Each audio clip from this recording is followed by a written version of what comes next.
नमस्कार, गुलिस्तान न्यूज में आपका स्वागत है और मैं हूं आपके साथ शीतल शर्मा। ये खास उत्तराखंड का बुलेटिन देख रहे हैं आप। बुलेटिन की शुरुआत करेंगे। चमोली में नगर निकाय चुनाव के लिए सभी पार्टियों ने अपना प्रचार प्रसार तेज कर दिया है।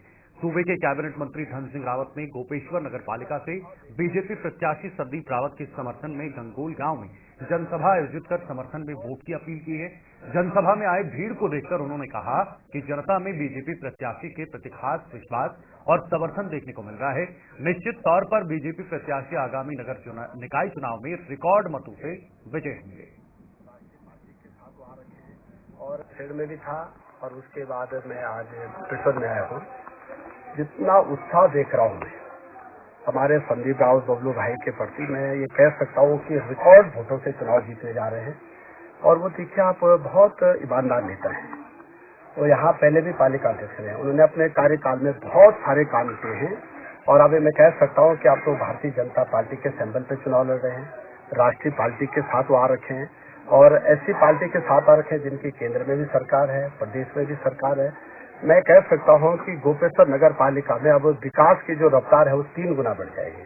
और जितना रिस्पांस मैंने देखा है लोगों का, बबलू भाई यहाँ के बहुत जन नेता हैं, जनप्रिय नेता हैं। खेड़ में भी था और उसके बाद कैबिनेट मंत्री सौरभ बहुगुणा ने नगर निकाय चुनाव में बीजेपी की बड़ी जीत का दावा किया है। प्रेस वार्ता करते हुए कैबिनेट मंत्री ने उत्तराखंड में अल्मोड़ा नगर निगम सहित 95% सीटों पर जीत का दावा किया है। कैबिनेट मंत्री ने कहा कि राज्य बनने के बाद कांग्रेस ही अल्मोड़ा नगर में काबिज हुई है, लेकिन इस बार बीजेपी के पक्ष में माहौल पलटा है। इन दौरान उन्होंने नगर के विकास के लिए प्राथमिकताएं गिनाई हैं। बीजेपी के पक्ष में वोट अपील करते हुए बहुगुणा ने कहा कि बीजेपी का मेयर बनना तो अल्मोड़ा में ऐतिहासिक काम किए जाएंगे। मुझे 2-3 नगर निगम में जाने का खुद मौका मिला है। अल्मोड़ा का तो मुझे समन्वय में बनाया गया है और मैं यहाँ पर कल से हूँ। यहाँ पर भी बहुत अच्छी स्थितियां मुझे दिख रही हैं। लोगों ने मन बना रखा है कि विकास को धरातल पर उतारना है और भारतीय जनता पार्टी के पक्ष में ही वोट देनी है। अल्मोड़ा के नगर निगम की स्थिति सुधारनी है तो भारतीय जनता पार्टी के पक्ष में वोट देनी है।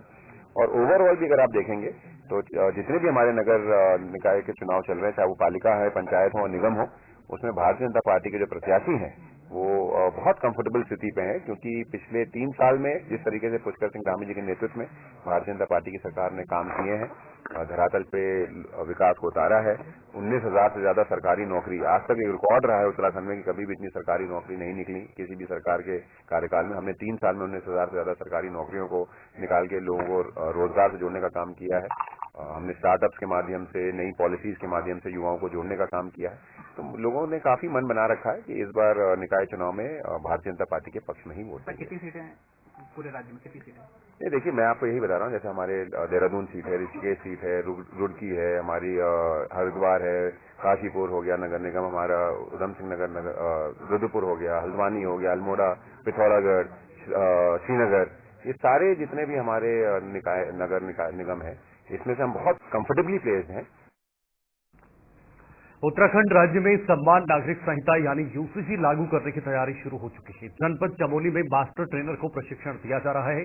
जिलाधिकारी संदीप तिवारी ने जानकारी देते हुए बताया कि 2 दिन तक चलने वाले इस प्रशिक्षण कार्यक्रम में सभी उप जिलाधिकारी, तहसीलदार, नगर पालिकाओं के अधिशासी अधिकारी सहित ग्राम पंचायत विकास अधिकारी प्रतिभाग कर रहे हैं। बता दें, प्रशिक्षण कार्यक्रम में ITDA पोर्टल के बारे में ओरिएंटेशन दिया गया। बताया कि सूचना प्रौद्योगिकी विकास एजेंसी ने यूसीसी लागू करने के लिए एक विशेष एप्लीकेशन विकसित किया है। इस दौरान पोर्टल पर ऑनलाइन और ऑफलाइन पंजीकरण प्रक्रिया की पूरी जानकारी दी है। इसमें यूसीसी लागू होने के बाद शादी, एक्ट लागू होने के बीच में शादी और एक्ट लागू होने से पहले शादी, तलाक, लिविंग रिलेशनशिप, उत्तराधिकार आदि के पंजीकरण करवाने के बारे में बताया गया है। बताया गया है कि मोबाइल ऐप के अलावा CST सेंटर से भी पंजीकरण करवाया जा सकता है। कोई भी नागरिक वेब पोर्टल के माध्यम से भी अपना आधार कार्ड नंबर से अथवा CST से ऑनलाइन पंजीकरण कर सकता है। इसके अलावा ऑफलाइन माध्यम से आवेदन अपलोड कर सकता है।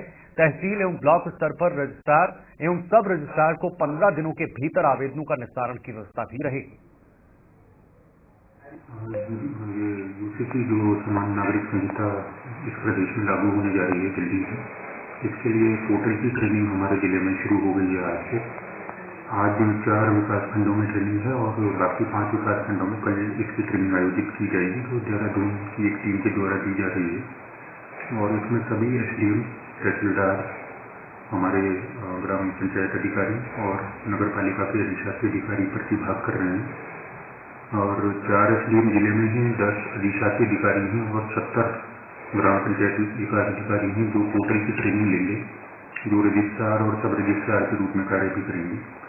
और अभी आज की ट्रेनिंग का समापन हुआ है तो एक फीडबैक भी सभी ट्रेनिंग से लिया जाएगा कि इस ट्रेनिंग को और बेहतर कैसे बनाया जा सकता है, जिसको हायर अथॉरिटीज के साथ शेयर भी किया जाएगा। और फिलहाल ट्रेनिंग पर ही अभी फोकस है और जिस तरह से निर्देश शासन से प्राप्त होंगे आगे की कार्रवाई की जाएगी।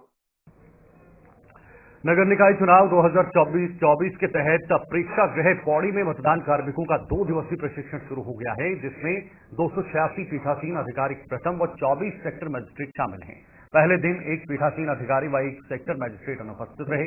आयोजित प्रशिक्षण में जिला निर्वाचन अधिकारी डॉक्टर आशीष चौहान ने कहा कि सभी पीठासीन अधिकारी प्रशिक्षण को गंभीरता लें। उन्होंने सभी अधिकारियों को मतदान की गोपनीयता का विशेष ध्यान रखते हुए समय से सभी कार्य पूर्ण करें। उन्होंने कहा कि चुनाव को निष्पक्ष व पारदर्शिता के साथ संपन्न कराना सुनिश्चित करें। कहा कि प्रशिक्षण के दौरान समझने पर कहीं पर समस्या आती है तो उसकी जानकारी उसी समय संबंधित नोडल अधिकारी से प्राप्त करें, जिससे मतदान दिवस पर दिक्कतों का सामना नहीं करना पड़ेगा। साथ ही उन्होंने कहा कि मत पेटिका का कैसे खोलें व उसे कैसे बंद करें, उसका प्रशिक्षण भी गंभीरता से लें। कहा कि चुनाव प्रक्रिया के दौरान किसी भी तरह की लापरवाही न करें।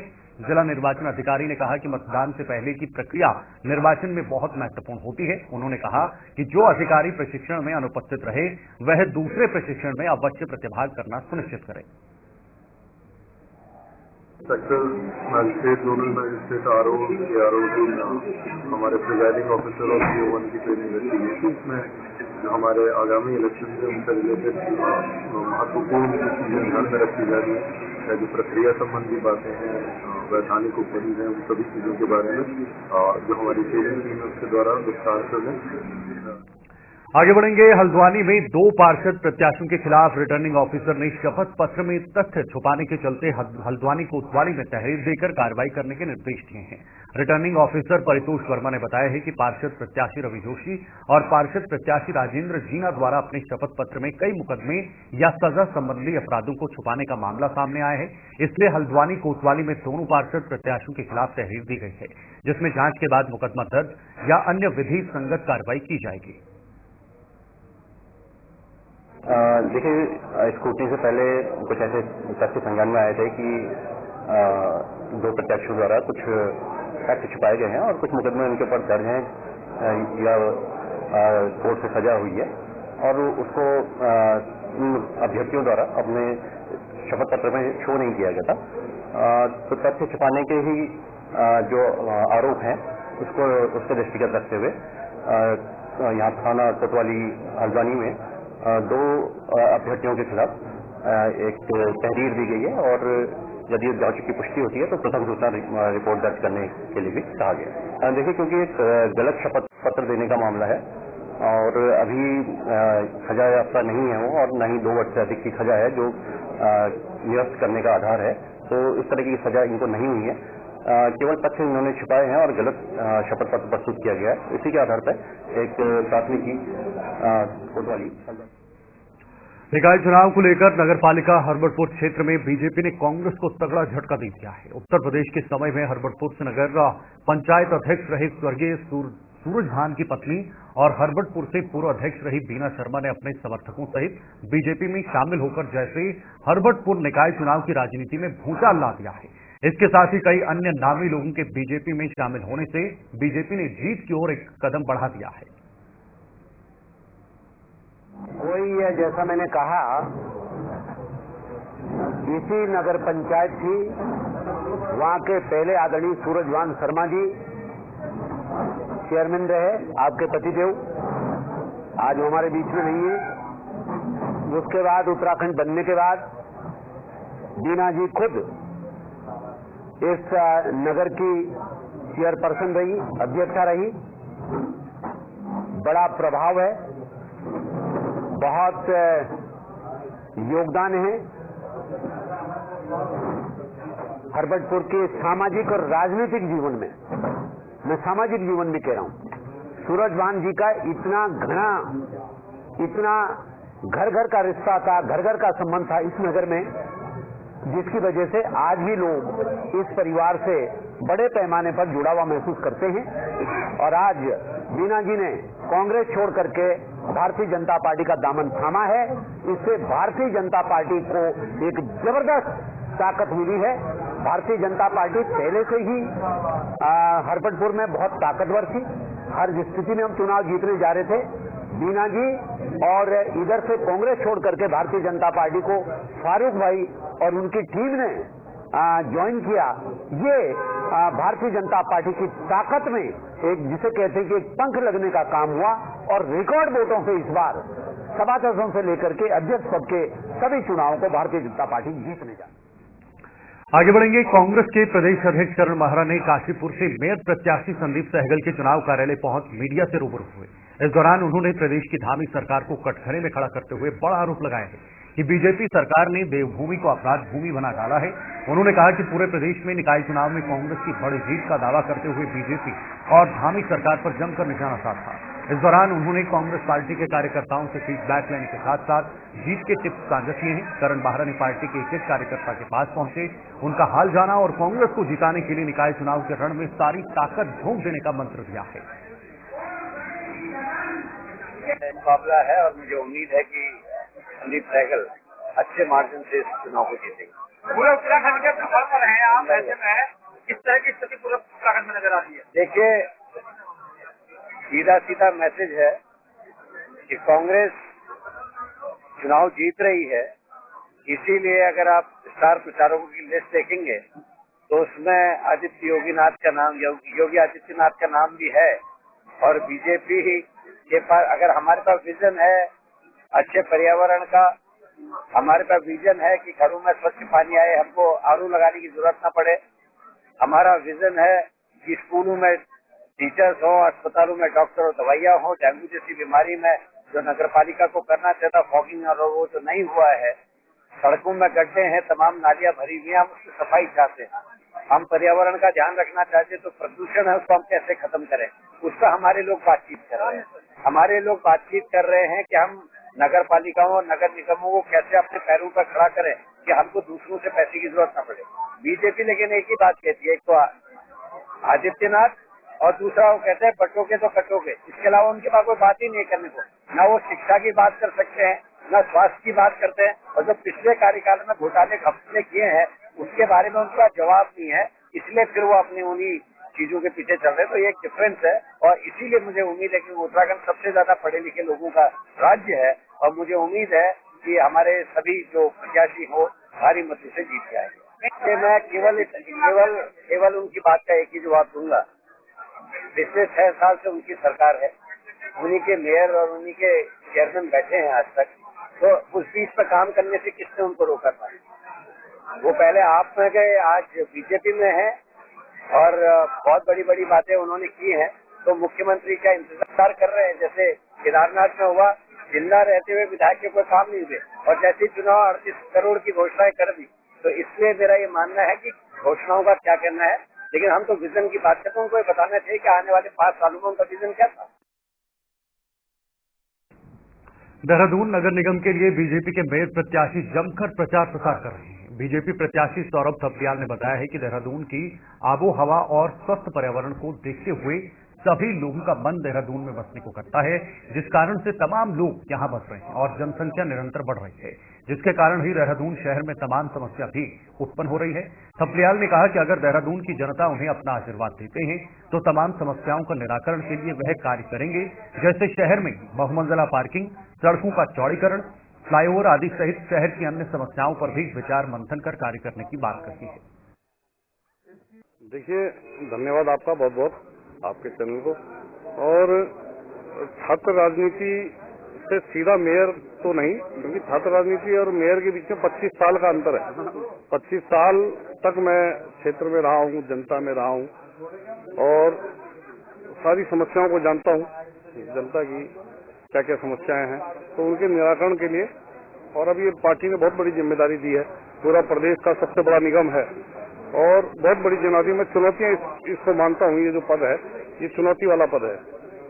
ये सामने तो मैं किसी को नहीं मानता, कोई विपक्षी दल मुझे लगता नहीं कि भारतीय जनता पार्टी के सामने कहीं टिक रहा है, परंतु एक चुनौती है कि अपने दून की जो ख्याति है वो विश्वविख्यात है दून, उस ख्याति को और कैसे मैं बढ़ाऊं, इसमें और कैसे चार चांद हम लगा सकते हैं देहरादून के नाम में, और देहरादून में किस प्रकार से हम इसको उन्नति पे ला सकते हैं। इधर लक्सर में नगर पालिका अध्यक्ष पद के प्रत्याशी संजीव कुमार उर्फ नीटू के चुनावी कार्यालय के उद्घाटन पर लोगों का जन सैलाब देखने को मिला है। कार्यालय का उद्घाटन विधायक मोहम्मद शहजाद द्वारा किया गया है। इस मौके पर बीजेपी और कांग्रेस के सैकड़ों लोगों ने बसपा की सदस्यता ली। इस दौरान विधायक मोहम्मद शहजाद ने प्रदेश की बीजेपी सरकार और लक्सर से पूर्व बीजेपी के विधायक संजय गुप्ता पर भी जमकर निशाना साधा है। उन्होंने कहा कि जब लक्सर में बाढ़ आई तो मुख्यमंत्री ने आश्वासन दिया था कि लक्सर तहसील को आपदाग्रस्त घोषित करेंगे, जो आज तक नहीं हुआ। उन्होंने कहा कि लक्सर से आई बाढ़ में जो दुकानदारों का नुकसान हुआ, उनके साथ भी प्रदेश सरकार ने मुआवजे की कम राशि देकर हल किया है। आज भी 50 लाख की किस्त आपदा विभाग में पड़े थे। भीड़ बनावटी नहीं है, भीड़ असली है और नीटू को जिताने आई है। मैं कहना चाहता हूँ कि जो वहाँ कसम खाता है उसने यहाँ के दुकानदारों का पैसा वापस शुरू कराया, क्यों नहीं बचने दिया। फिलहाल आप अपना कागज जाकर देख लो, 50 लाख रुपए आज की है, 5,000 की जगह 2,500 क्यों बचने दिया। हर चीज में आपको आ जाता है कि बस मेरी राजनीति खराब हो रही है, मेरी राजनीति खराब हो रही है। गरीब जनता से पर राशि मांग के दुकानदारों को नुकसान दे करके क्या उसकी राजनीति चलती। आप तक घोषित होने दिया, 3 महीने का बिल माफ भी होने दिया।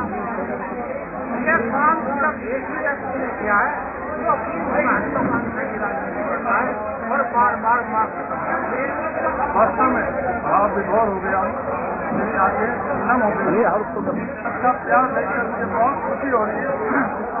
और मैं समस्त लोगों जितने मेरे सब आए हैं, माताएं बहनें भी हम लोग आए हैं, बच्चे भी आए, बड़े भी आए, मैं समस्त जनता से यही अपील करता हूँ कि मुझे वोट दें, उनका ये वोट खाली नहीं जाएगा बिल्कुल, और उनके घर घर तक पहुँचे कि हर समस्या का समाधान करने का पूरा प्रयास करूँगा। चाहे वो किसी भी समाज का व्यक्ति हो, मैं सब समाज के साथ लेकर चलूँगा। और मैं बस विकास की गंगा बहाना चाहता हूँ लखनऊ के अंदर। ये मेरे जीवन का एक सपना है और मेरा कोई सपना नहीं है। पत्रकार भाइयों, आपके माध्यम से मैं जनता का संदेश पहुँचाना चाहता हूँ कि कृपया आप मेरी मदद करें, मेरा हाथ जोड़कर उसको नीतू भाई अनुभव है, जबरदस्त बहुत जबरदस्त दिखाई दे रहा है। और यहाँ आकर के मुझे जनता बहुत प्यार दे रहे हैं, सम्मान दे रहे हैं। वही निकाय चुनाव व उत्तरायणी मेले के मद्देनजर पुलिस ने जिले में छापेमारी तेज कर दी है। इसी क्रम में पुलिस को बड़ी सफलता मिली है। एसओजी ने 8.38 ग्राम स्मैक के साथ एक युवक को गिरफ्तार किया है। पुलिस उपाधीक्षक अंकित कंडारी ने पत्रकार वार्ता करते हुए मामले का खुलासा किया है। उन्होंने बताया कि एसओजी टीम ने अवैध मादक पदार्थ की रोकथाम के लिए चेकिंग अभियान चलाया है। टीम केमू स्टेशन के पास चेकिंग कर रही थी, तभी मुखबिर ने सूचना दी कि वन स्टॉप सेंटर के नीचे नदी किनारे एक व्यक्ति स्मैक बेच रहा है। मुखबिर की सूचना पर पुलिस मौके पर पहुंची। पुलिस को देखकर एक युवक वहां से भागने का प्रयास करने लगा। पुलिस ने उसे पकड़ लिया। तलाशी लेने पर उसके पास से 8.38 ग्राम स्मैक बरामद हुई है। पुलिस ने आरोपी के खिलाफ एनडीपीएस एक्ट में मुकदमा दर्ज किया है। जैसे कि हमारे पुलिस मुख्यालय की ओर से नशा मुक्त भारत उत्तराखंड अभियान चलाया जा रहा है। उसके साथ साथ नगर निकाय के जो चुनाव है उसके आधार पर सामान्य मॉडल कोड ऑफ कंडक्ट भी लगा हुआ है। तो इसके क्रम में एसपी बागेश्वर की ओर से सभी पुलिस टीम को निर्देश किया गया था कि ये लोग सघन चेकिंग अभियान करेंगे और जो भी अवैध तस्करी या फिर अवैध मादक पदार्थों में क्रय विक्रय या फिर उसको पोजीशन में उसके खिलाफ कार्यवाही करेंगे। तो इसी क्रम में कल दिनांक 8/1/2025 को जो हमारा वन स्टॉप सेंटर है उसके पास एक अभियुक्त जिसका नाम मनीष कुमार है, तो यह संदिग्ध अवस्था में खड़ा मिला। तो इसके बाद जब एसओजी टीम के द्वारा इसकी पूछताछ की गई और उसके बाद एनडीपीएस एक्ट के सभी प्रावधानों का पालन किया गया, तो मनीष कुमार के पास लगभग 8.38 ग्राम स्मैक बरामद हुई है, जो जिसकी कीमत जो लोकल बाजारों पर 2.5 लाख रुपए आंकी जा रही है। तो इसी क्रम में उसके बाद कोतवाली बागेश्वर में मनीष कुमार के विरुद्ध मुकदमा अपराध संख्या 4/25 एनडीपीएस एक्ट 8/21 धारा में पंजीकृत किया गया। यह जो मनीष कुमार है इससे पूर्व में भी इसके खिलाफ एनडीपीएस एक्ट का मुकदमा पंजीकृत हुआ था, जो 105/22 एनडीपीएस एक्ट का मुकदमा था। और उस समय भी यह लगभग 6 ग्राम स्मैक के केस में जेल गया था। इसी क्रम में पिछले दिनों 5 तारीख को भी हमारी एसओजी टीम के द्वारा एक अभियुक्त को पकड़ा गया था, जिसके पास लगभग 3.17 ग्राम स्मैक मिली थी। तो इस प्रकार पिछले 4-5 दिनों में जो नगर निकाय के चुनाव के संबंध में चेकिंग चल रही है तथा जो नशा मुक्त उत्तराखंड अभियान चल रहा है, तो इसमें हमारी पुलिस टीम के द्वारा लगभग 11.5 ग्राम स्मैक बरामद की जा चुकी है, जिसमें 2 लोग। चलिए, उत्तराखंड के 7 बुलेटिन में फिलहाल के लिए इतना है। दीजिए इजाजत, नमस्कार।